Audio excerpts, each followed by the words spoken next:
Hi guys, welcome back to another tutorial. Today I'm going to be showing you the houndstooth stitch, which you can see here. This is a really easy stitch. It's a 1 row repeat, so you're going to be doing exactly the same thing every single row. You only need to know 2 stitches, that's the single crochet and the double crochet, and you're going to need 2 different coloured yarns.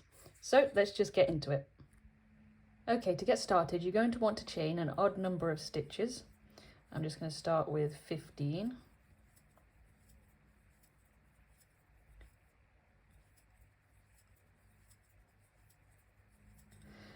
Once you've done that, you're going to single crochet into the second chain from your hook. Then you're going to double crochet in the next chain. And you're going to single crochet, double crochet all the way along. So go ahead and do that, and I will meet you at the end of the row to show you how to finish the last double crochet. Okay, so I'm at the last chain now, about to do my last double crochet.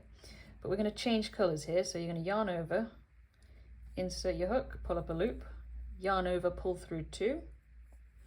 Then you're going to drop this orange yarn, or whatever colour you're using, pick up your new colour, yarn over and pull through 2 with that new colour.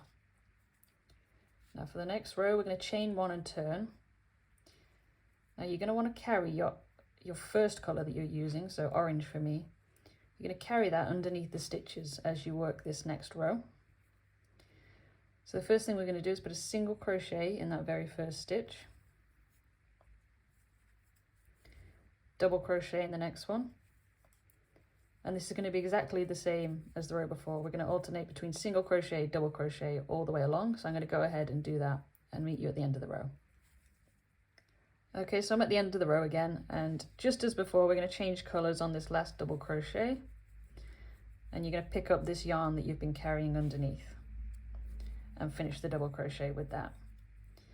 And that's actually all you need to know for the houndstooth stitch, because we're just going to repeat that 1 row over and over again until your piece is as long as you want it.